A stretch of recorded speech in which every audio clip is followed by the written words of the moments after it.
سورہ الفرقان آیت نمبر 48۔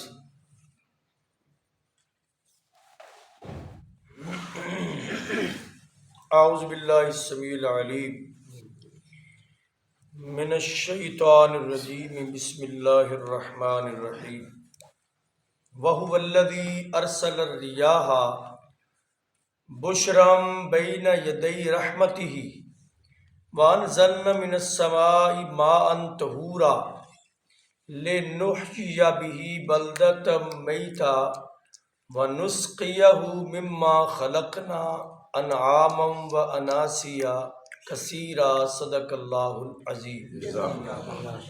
وَهُوَ الَّذِي أَرْسَلَ الرِّيَاحَ، اور اللہ جو سچا معبود ہے اس کی شان اور قدرت یہ ہے کہ وہ بھیجتا ہے ہواؤں کو، چلاتا ہے ہواؤں کو، بشرم بین یدی رحمتہ، اپنی رحمت والی بارش سے پہلے خوشخبری سنانے کے لیے، وَأَنزَلْنَا مِنَ السَّمَاءِ مَاءً طَهُورًا، اور ہم نے آسمان سے پاکیزہ پانی اتارا، لِنُحْيِيَ بِهِ بَلْدَةً مَيْتًا، تاکہ ہم زندہ کریں مردہ زمین کو، وَنُسْقِيَهُ مِمَّا خَلَقْنَا أَنْعَامًا وَأَنَاسِيَّ كَثِيرًا، اور ہم پلائیں جو ہم نے پیدا کی ہیں بہت ساری مخلوقات میں چھپائے اور بہت سارے لوگ۔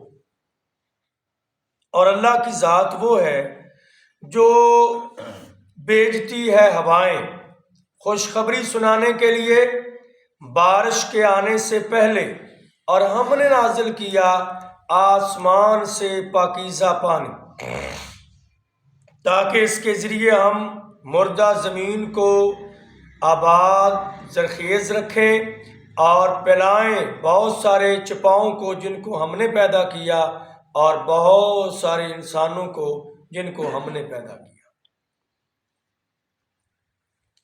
اللہ تعالیٰ کی قدرت کاملہ کا تذکرہ ہے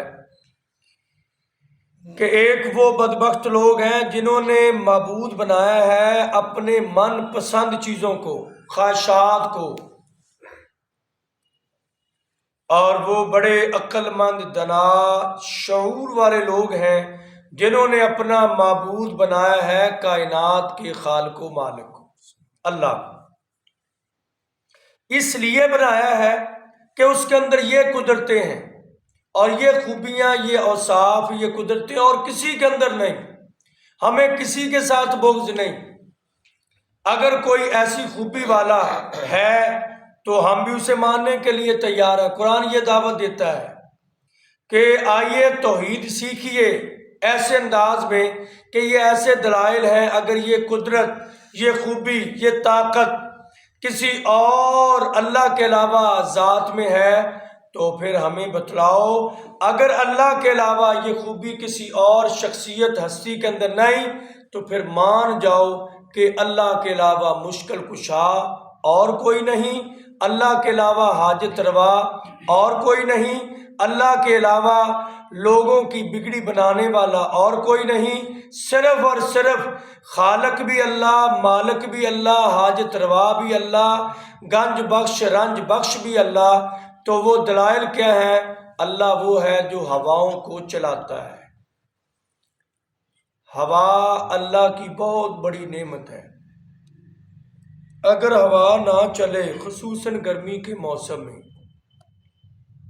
جیسے ہم کہتے ہیں وٹ ہوس پڑ جاتا ہے، تو وہ ہوا کس قدر نعمت بن کے چلتی ہے۔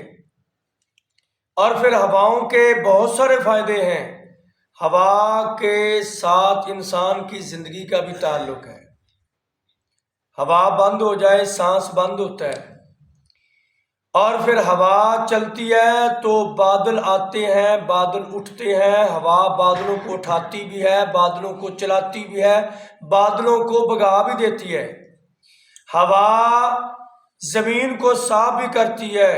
زمین پر بڑا کچرا ہوتا ہے، ہوا چلاتا ہے اللہ، صاف ستھرا ہو جاتا ہے، جو انسانوں سے صفائی نہیں ہوتی۔ ہوا کے بہت سارے فائدے. ہوا یہ پھلوں کے پکنے میں اور ان کے اندر لواقع یعنی مذکر و مؤنث کے معاملات ہیں. پڑھے لکھے لوگ ہیں. ایک درخت کا مادہ کا مؤنث اور مذکر کے ساتھ ملاپ ہواؤں کے ذریعے ہوتا ہے جس سے یہ نظام چلتا ہے. بہت سارے فائدے ہیں. تو یہ انسان کی عقل شعور وہاں جائے یا نہ جائے لیکن یہ سب چلانے والا نظام اللہ ہے. تو تھوڑے سے غور سے بات سمجھ آتی ہے کہ اتنی کراگری سے جو نظام چلانے والا اللہ ہے اس مالک کے علاوہ یہ قدرت طاقت کسی کے پاس ہے نہیں. تو مان جاؤ کہ اللہ ہی معبود ہے. اور بشرم بین یدے رحمت، خصوصاً یہ ہوائیں بارشوں سے پہلے ٹھنڈی ٹھنڈی ہوائیں بتلا دیتی ہیں کہ اب ان قریب اللہ کی رحمت برسنے والی ہے. لوگ انتظام کر لیتے ہیں اپنے ضرورت کی چیزوں کو جو باہر بھیگنے والی ہوتی ہیں اندر رکھ لیتے ہیں، اور جو آنے جانے کے معاملات ہیں لوگ اپنے گھروں تک پہنچ جاتے ہیں، چیزوں کو محفوظ کر لیتے ہیں. اور یہ ایک شاید میں نے تو سنا ہے، شاید آپ نے سنا کہ نہیں سنا، لوگ عموماً کہتے ہیں کہ پہلے ایسے تھا کہ بغیر بادلوں کے بارش ہوتی تھی. پھر ایک نبی نے کہا ہم تو ایسے نقصان میں اچانک بارش ہوتی ہے ہمیں سمجھ نہیں آتی پھر اللہ نے بارش بھیجی. ایسی بات نہیں، یہ ایک حقائق ہی ہے. اللہ نے شروع سے یہی نظام چلایا کہ پہلے ہوائیں چلاتا ہے اور ہواؤں کے ساتھ بادل آتے ہیں، بادل پانی اٹھا کر لے کر اوپر چلے جاتے ہیں، ایک خاص نظام کے تحت وہ بارش برساتے ہیں اور ان سے پہلے ہوائیں مطلع کر دیتی ہیں کہ آنے والی بارش کا آپ خود انتظام کر لو. وَأَنزَلْنَا مِنَ السَّمَاءِ مَاءً طَهُورًا. اور پھر انداز ہی اللہ نے بدل لیا، کلام کا انداز. پہلے یہ تھا کہ وہ اللہ جس نے ہوائیں چلائیں، وہ اللہ جو ہوائیں بھیجتا ہے بتلانے کے لیے بارش کے لیے. اب کہا ہم نے یہ دعویٰ کہ اللہ کہتے انزلنا، ہم نے نازل کیا آسمان سے پانی. بتانا مقصود یہ ہے کہ یہ کام صرف ہم ہی کر سکتے ہیں اور نہیں، کسی کے اندر یہ طاقت نہیں. میں نے پہلے بھی ایک درس میں ذکر کیا کہ یہ جو بارشوں کا پانی ہے اللہ کی طرف سے یہ ایک رحمت بھی ہے، نعمت بھی ہے، پاکیزگی بھی ہے، صفائی کا باعث بھی ہے. اور یہ بارش جب برستی ہے آقا علیہ السلام کا ارشاد ہے اس دوران جو بھی بندہ دعا کرتا ہے اللہ فوراً قبول کرتے ہیں. دعا کی قبولیت کے کچھ اوقات ہیں، جیسے نماز کے بعد انفرادی دعا اپنی اپنی، اذان کے بعد، جمعے والے دن ایک خاص ٹائم ہے، ایسے رمضان میں اور بھی اوقات ہیں. ایسے عند المطر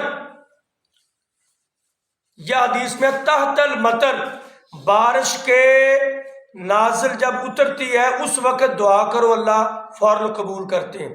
تو یہ بارش کے فوائد ہیں، اللہ آسمان سے نازل کرتا ہے.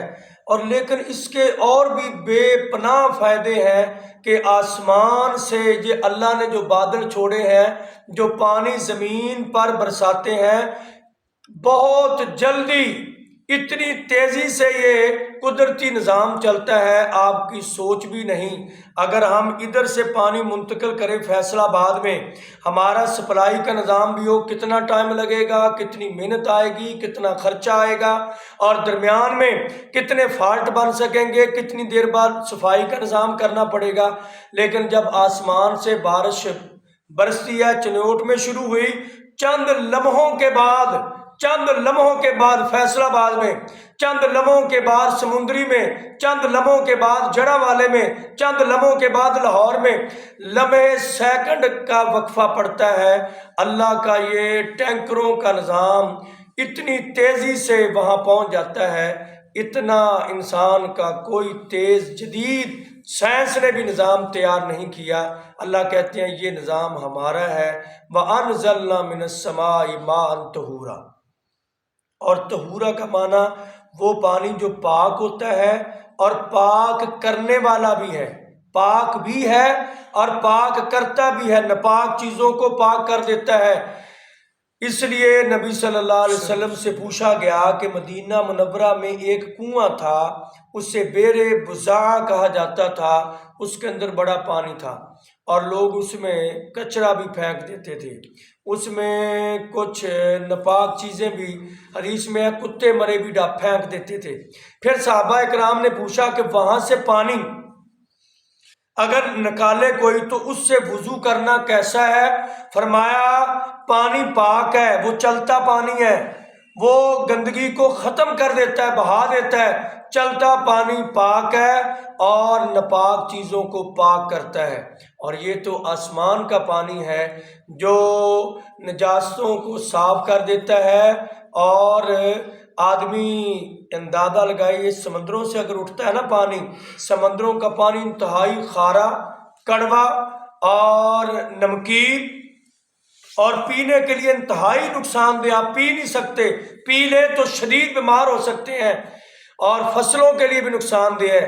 لیکن یوں ہی یہ اوپر اٹھتا ہے اللہ کے نظام کے ذریعے، پھر زمین پر آتا ہے تو یہ شفا کا آب مقطر بن جاتا ہے، یہ شفا کا باعث بنتا ہے اور یہ زمین کو زرخیز کرتا ہے، لوگ پیتے ہیں، لوگوں کے لیے یہ بہترین مفید پانی بن جاتا ہے۔ لِنُحْيِيَ بِهِ بَلْدَةً مَيْتًا، بارش کا ایک فائدہ ہے زمین کو زرخیز کرتی ہے، وَنُسْقِيَهُ مِمَّا خَلَقْنَا أَنْعَامًا وَأَنَاسِيَّ كَثِيرًا، اور دوسرا یہ ہے کہ ہم اس کے ذریعے بہت ساری مخلوقات کو پانی پلاتے ہیں اور انسان بھی اس سے پانی پیتے ہیں، اور انسانوں کے بہت سارے فائدے ہیں پانی کے ذریعے۔ یہ اللہ تعالیٰ کا نظام بتانا مقصود یہ ہے کہ لوگوں اللہ تعالیٰ یہ نعمتیں دے کر بتاتا ہے کہ تم اللہ کا شکریہ بھی ادا کرو اور اس بات پر عقیدہ بھی بنا لو کہ یہ سارا کنٹرول اللہ کے پاس ہے، کوئی بارش برسانے والا نہیں، فلاں طریق کو میلہ لگتا ہے تب بارش ہوتی ہے، نہیں۔ ایک حدیث سن کر بات مکمل ہو جائے گی۔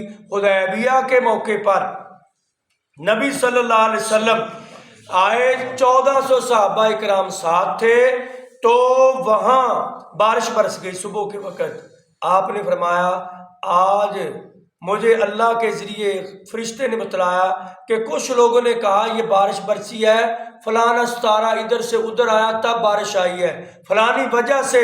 آپ نے فرمایا جس بندے نے یہ نظریہ رکھا کہ بارش غیر اللہ کی وجہ سے برستی ہے وہ مشرک ہو گیا، اور جس نے یہ کہا کہ بارش اللہ کے حکم سے آئی ہے وہ توحید پر ہے۔ اللہ ہمیں بھی توحید سمجھنے کی توفیق۔